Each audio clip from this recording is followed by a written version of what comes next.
আজকে আমরা একটা অদ্ভুত ঘটনার সাক্ষী হলাম। সাধারণত আমরা যাই কলকাতা লিগের আগের দিন যে প্রি ম্যাচ হয় সেখানে মূলত দলগুলি তাদের যে লাস্ট মিনিট প্রিপারেশন সেগুলো সেরে নেয় এবং তার সাথে কোচের সাথে আমরা কথাবার্তা বলি। বিশেষ করে বাংলা তিন প্রধান ইস্টবেঙ্গল, মোহনবাগান এবং মোহামেডান, তারা কি পরিস্থিতিতে রয়েছে কলকাতা লিগের তাদের ম্যাচের আগে সেই নিয়ে আমরা যাই। এবং আজকেও অর্থাৎ মঙ্গলবার আমরা গিয়েছিলাম মোহনবাগান মাঠে, যেখানে মোহনবাগান দল তাদের অনুশীলন সারছিল। আগামী 13ই আগস্ট মেসার্স ক্লাবের বিরুদ্ধে তাদের ম্যাচ হওয়ার কথা ছিল। হ্যাঁ, হওয়ার কথা ছিল। তার কারণ হচ্ছে এখন যে আপডেটটা সামনে এসেছে, আপনারা ইতিমধ্যেই বিয়ন্ড স্পোর্টসের পর্দায় দেখেছেন, বিয়ন্ড স্পোর্টসের ফেসবুক এবং ইউটিউব পেজে, যে মোহনবাগান দল, মোহনবাগান সুপার জায়ান্ট, তারা কিন্তু আগামী 13ই আগস্ট মেসার্সের বিরুদ্ধে ম্যাচ খেলবে না। তারা কিন্তু স্পষ্ট এটা জানিয়ে দিয়েছে আইএফএকে। এবং এর কারণ কি, এবং এর কারণ হিসেবে যে বিষয়টা উঠে আসছে সেটা নিয়ে অবশ্যই আমরা বিস্তারিত আসব। তো মূলত কি হয়েছে বিষয়টা সেটা আস্তে আস্তে আমরা জানিয়ে দিই আপনাদেরকে। গত 8ই আগস্ট যখন মোহনবাগান বনাম মেসার্স ম্যাচের যে সূচিটা, যে একটা পার্ট বাই পার্ট সূচি আইএফএ বার করে, সেই সূচি অনুযায়ী দেওয়া ছিল যে 13ই আগস্ট মোহনবাগান বনাম মেসার্স ম্যাচ মোহনবাগান মাঠে হওয়ার কথা ছিল। কিন্তু গত 8ই আগস্ট মোহনবাগান সুপার জায়ান্টের তরফ থেকে বিনয় চোপড়া তিনি চিঠি দিয়ে জানান আইএফএকে যে তাদের পক্ষে এই ম্যাচটা খেলা সম্ভব হবে না। তার কারণ হচ্ছে মোহনবাগানের যে রিজার্ভ দল রয়েছে, রিজার্ভ কাম জুনিয়র দল যে রয়েছে, সেই দল থেকে 16 জন ফুটবলার কিন্তু রেজিস্টার্ড রয়েছে ডুরান্ড কাপের জন্য, যার মধ্যে থেকে 8 থেকে 9 জন ফুটবলার এই ডুরান্ড কাপের দলে অবশ্য প্রয়োজনীয়। আরও একবার মনে করিয়ে দিই, মোহনবাগানের রিজার্ভ দল থেকে 16 জন ফুটবলার কিন্তু রেজিস্টার্ড রয়েছে মোহনবাগানের সুপার জায়ান্টের সিনিয়র দলের ডুরান্ড কাপের জন্য, এবং যার মধ্যে 8 থেকে 9 জন ফুটবলার কিন্তু অত্যন্ত গুরুত্বপূর্ণ এবং কোচ হোসে মলিনার প্ল্যানিংয়ে রয়েছে, যে কারণে তারা কলকাতা লিগের জন্য দল তৈরি করতে একটা সমস্যা হয়েছে। এবং এই কারণে এই মর্মে মোহনবাগান সুপার জায়ান্ট তারা আইএফএকে জানিয়েছিল যাতে তাদের ম্যাচ ডুরান্ড কাপের পরে যেন তাদের ম্যাচগুলো দেওয়া হয়।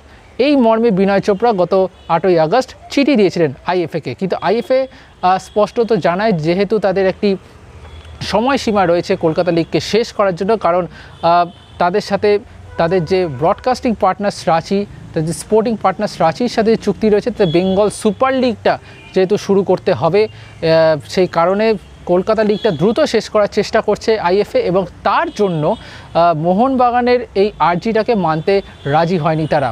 কিন্তু শেষ অবধি যেটা দেখা যায় যে ব্রডকাস্টিং সমস্যার কারণে ম্যাচটা মোহনবাগান মাঠ থেকে শিফট হয়ে যায় নৈহাটির বঙ্কিমাঞ্জলি স্টেডিয়ামে। এবং এখনও অবধি, আজকে সকাল অবধিও কার্যত সেই সিদ্ধান্তটাই ছিল যে নৈহাটি বঙ্কিমাঞ্জলি স্টেডিয়ামে ম্যাচটা হবে। কিন্তু মোড় পাল্টে যায় গতকাল রাতেই।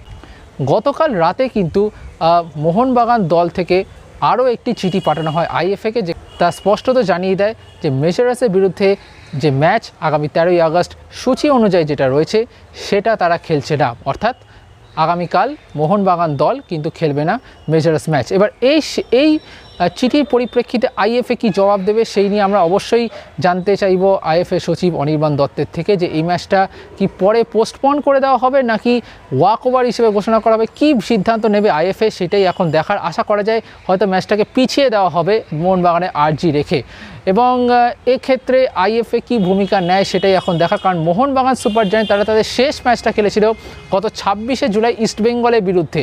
এবং তারপরে এতদিনের গ্যাপ, প্রায় 17 দিনের গ্যাপের পর যখন একটা ম্যাচ খেলার কথা রয়েছে, সেখানে ফুটবলারদের মধ্যে যে উন্মাদনা, যে উচ্ছ্বাস দেখার কথা ছিল সেইটা কিন্তু আমরা দেখতে পাইনি। আজকে যখন মোহনবাগান মাঠে আমরা গিয়েছিলাম সেখানে প্রথমত ক্লোজ ডোর অনুশীলন করানো হয়। সাধারণত আমরা জানি যে ম্যাচের আগের দিন অর্থাৎ ম্যাচ ডে -1-এ ক্লোজ ডোর হয় না, 15 মিনিট সাংবাদিকদের জন্য ওপেন রাখা হয়, এবং তারপর সাংবাদিকদের মুখোমুখি হন কোচ এবং সেখানে তারা তাদের বক্তব্য জানান। কিন্তু আজকে দেখা যায় কোচ বক্তব্য দেননি সরাসরি ক্যামেরার সামনে, এবং প্র্যাকটিসও ক্লোজ ডোর করা হয়।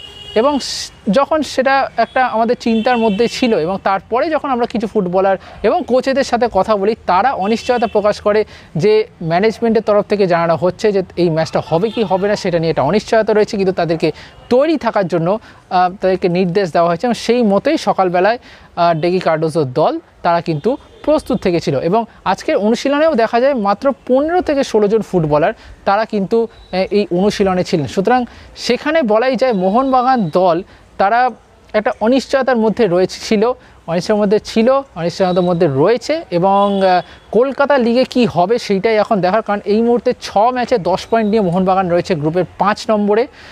একটা জায়গায় রয়েছে যেখানে মোহনবাগান হয়তো সুপার 6-এর যোগ্যতা অর্জন করতে পারে, কিন্তু এই সবের মাঝে দাঁড়িয়ে ডুরান্ট কাপটা অত্যন্ত গুরুত্বপূর্ণ, কারণ হোসে মলিনা চাইছেন যে ডুরান্ট কাপে একটা ভালো রেজাল্ট করতে। সর্বভারতীয় টুর্নামেন্ট, গতবার অল্পের জন্য তার রানার্স আপ হয়েছিল, ফলে এবার তারা কিন্তু জিততে মরিয়া। সেখানে দাঁড়িয়ে যে রিজার্ভ দল থেকে 16 জন ফুটবলার মোহনবাগান নিয়েছে সেইটা কিন্তু গুরুত্বপূর্ণ বিষয়। এবং এই 16 জন ফুটবলারের মধ্যে যে 8 থেকে 9 জন ফুটবলার যে হোসে মলিনা প্ল্যানিংয়ে রয়েছেন, যার মধ্যে পাসাং দর্জি তামাং রয়েছেন, দীপ্রভাত ঘোষ রয়েছেন রোশন সিং রয়েছেন লিওয়ান কাস্টানা সহ একাধিক ফুটবলার যারা কিন্তু এই রিজার্ভ দল থেকে এসেছেন সিনিয়র দলে। সুতরাং সেখানে দাঁড়িয়ে মোহনবাগানের রিজার্ভ দলের হয়ে কারা খেলবেন কলকাতা লিগ, প্রশ্নটা থেকেই যাচ্ছে।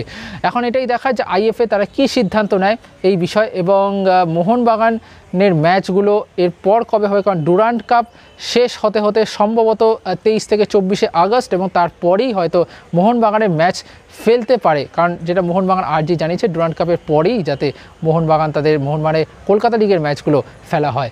এইটাই ছিল আপাতত আপডেট।